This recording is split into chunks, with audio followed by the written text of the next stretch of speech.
बेटियां क्यों पराई होती है। एक शहर में अनिल नाम का एक आदमी रहता था। अनिल एक कपड़ों की दुकान पर काम करता था। उसकी बहुत साल पहले शादी हो गई थी। अनिल को हमेशा से लड़का चाहिए था। लड़का यह वंश का कुलदीपक होता है, पिता का नाम रोशन करता है और बुढ़ापे का सहारा होता है। पर लड़की शादी करके दूसरे घर चली जाती है। ऐसी सोच रखने वाला वह पड़ोसियों को भी यह बात बताता था। शादी के कुछ साल बाद उसे दो लड़के हुए। बड़े बेटे का नाम करण और छोटे बेटे का नाम किशन रखा। बाद में कुछ सालों बाद उसकी पत्नी का निधन हो गया। उसके बाद उसी ने उन दोनों बेटों का ख्याल रखा। समय बिता और उसके दोनों बेटे बड़े हो गए और अब दोनों बेटे नौकरी कर रहे थे। दोनों की शादी भी हो गई। शादी होने के बाद भी वह सब एक साथ ही रहते थे। कुछ साल एक साथ खुशी में गए, लेकिन बाद में दोनों भाई एक दूसरे के साथ झगड़ा करने लगे। दोनों बहुओं में छोटी छोटी बातों पर मतभेद होने लगी। यह सब देखकर अनिल को बहुत बुरा लगता था। अब दोनों ने अलग रहने का निर्णय लिया और वह अलग हो गए। फिर पिताजी का ख्याल कौन रखेगा, ऐसा सवाल निर्माण हुआ। दोनों बेटे एक एक महीना संभालेंगे, ऐसा तय किया। अनिल एक बेटे के साथ एक महीने के लिए रहने लगा, फिर दूसरे बेटे के पास एक महीना, ऐसा उसका बंटवारा हुआ। पर जैसे जैसे वक्त बीतता गया वैसे वैसे बहुओं और बेटों में अनिल को लेकर झगड़ा होने लगा। दोनों बेटों के घर में झगड़े का कारण अनिल रहने लगा। यह बात अनिल को अच्छे से समझ आई गई थी। अब अनिल को पुरानी बातें याद आने लगी थी। उसने जिंदगी में कितनी बड़ी गलती की थी, यह उसे अब समझ में आ रही थी। पर अब इसका क्या फायदा। आखिर दोनों बेटों ने पिताजी को वृद्धाश्रम भेजने का निर्णय लिया। एक दिन दोनों ही पिताजी को लेकर वृद्धाश्रम में गए। वहां जाने पर सभी औपचारिकता पूरी करके पिताजी को मिलकर वह दोनों अपने अपने घर वापस चले गए। बेटे घर जाने के बाद अनिल बहुत रोने लगा। उसके बाद वृद्धाश्रम के कई लोगों ने उसे समझाया, पर वह बहुत दुखी हो गया था। अनिल को वृद्ध आश्रम में आए हुए 8-10 दिन हो गए थे। वह किसी से भी बातचीत नहीं करता था और एक पेड़ के नीचे बैठकर विचारों में मग्न रहता था। वहां के लोग उसे पूछते थे, पर उसने किसी को भी कुछ नहीं बताया। कुछ दिनों में वह एक व्यक्ति से थोड़ा बहुत बोलने लगा। बाद में दोनों की अच्छी दोस्ती हो गई।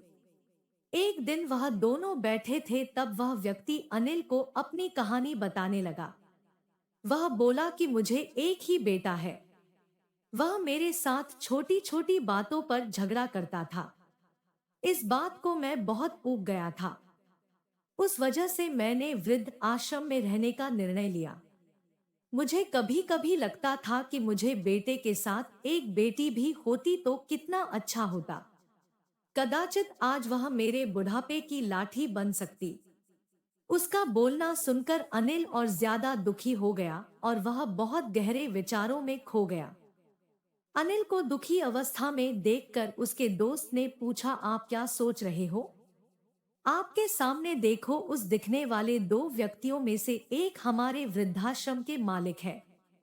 उनका नाम कैलाश सेठ और दूसरी उनकी बेटी है, उसका नाम आराध्या है। वृद्ध आश्रम का सारा काम उनकी बेटी संभालती है। कैलाश सेठ इनको एकमात्र बेटी थी। बेटी माँ और पिताजी से बहुत प्यार करती है, उतना ही प्यार वह वृद्ध आश्रम के हर एक व्यक्ति से प्यार करती है।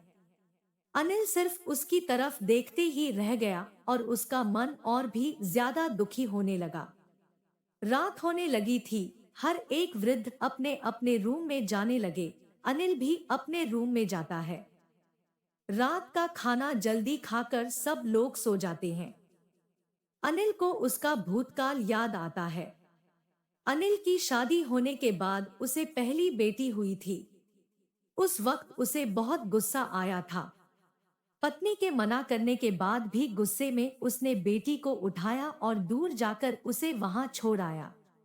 पर अब पश्चाताप करने के सिवाय रास्ता भी नहीं था।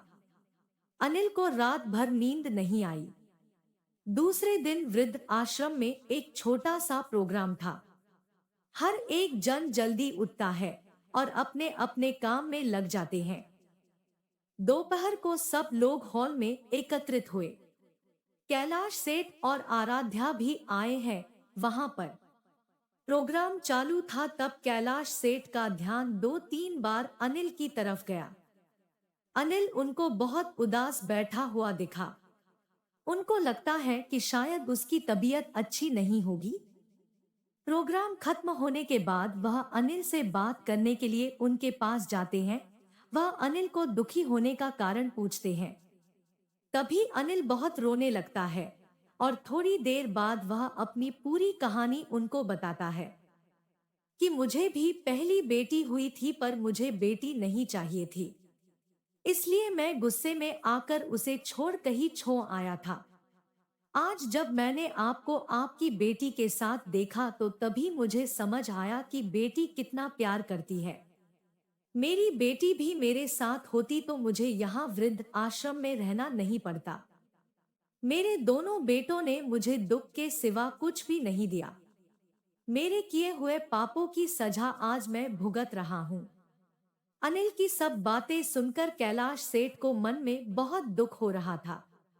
दुखी होकर वो अनिल को बोलते हैं कि यह मेरी बेटी नहीं है, मुझे यह नदी किनारे मिली थी। मैं उसे घर ले आया और बहुत प्यार से बड़ा किया। मैं और मेरी पत्नी उससे बहुत प्यार करते हैं और वह हम दोनों से भी उतना ही प्यार करती है। पूरी कहानी सुनने के बाद अनिल बोलता है कि मैंने मेरी बेटी को भी नदी के किनारे मंदिर के पास छोड़ा था। यह सुनकर कैलाश सेठ को थोड़ा गुस्सा आया और वह वहां से निकलने ही वाले थे। तभी उसी वक्त वह अनिल को पूछते हैं, आपकी बेटी का बर्थ मार्क वगैरह आप बता सकते हो क्या? अनिल ने तुरंत जवाब दिया, हाँ बता सकता हूँ। उसके बाएं हाथ पर और पैर पर एक एक उंगली ज्यादा थी। यह जवाब सुनकर कैलाश सेठ को विश्वास होता है कि आराध्य उसी की ही बेटी है। यह सब सुनकर कैलाश सेठ वहां से चला जाता है। वह चले जाने पर आराध्या वहां पहुंचती है और वह अनिल को बोलती है कि मैंने आप दोनों की पूरी बात सुन ली है। आपने मेरे बारे में जो भी कहा वह सुनकर मेरा मन बहुत दुखी है। एक पिता खुद की बेटी के बारे में ऐसा निर्णय ले सकते हैं, यह सुनकर मुझे बहुत बुरा लगा। आपने जो भी किया वह बहुत गलत था। आपने मुझे बेटी बोलने का अधिकार खो दिया है। मैं आपकी बेटी होकर भी आप मुझे रास्ते पर छोड़कर चले गए थे और मैं उनकी बेटी ना होते हुए भी उन्होंने मुझ पर जान निछावर कर दिया, इसलिए वही मेरे सच्चे पिता है। आप इस वृद्ध आश्रम में रह सकते हैं, पर आज आपने उनके सामने जो बोला है वह फिर कभी भी उनके सामने मत बोलिएगा, क्योंकि आज तक मैंने उनको इतना दुखी कभी भी नहीं देखा। इतना बोलकर आराध्या वहां से चली गई।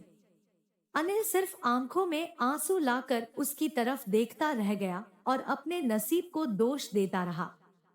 दूसरे दिन सुबह किसी को भी ना बताते हुए अनिल वृद्धाश्रम छोड़कर चला गया। वीडियो पसंद आया तो चैनल को लाइक करें और सब्सक्राइब जरूर करें और शेयर भी करें ताकि आने वाली वीडियो का नोटिफिकेशन आप तक पहुंच जाए।